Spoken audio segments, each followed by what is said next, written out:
It's important to remember that lambs in the wild, feeding off their mum, don't get bloat. All of the causes of bloat, all of the risk factors for bloat are management related. If you're getting bloat on your farm, you need to look at the management practices and what you can change to reduce the risk. The immunity of the lamb and its resilience is very much driven by nutrition and the well-being of the lamb. So it's important to have that colostrum to be able to build immunity.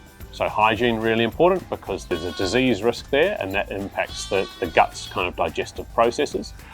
You want to be feeding a high quality milk replace. Plant fats and proteins are harder to digest for the lamb. Using the wrong mixing ratios or changing the mixing ratio. Any kind of change to the feeding regime will upset the motility of the gut, the kind of normal function of the food moving through the intestine. The most important thing probably to prevent bloat is design your rearing system well and keep things really consistent.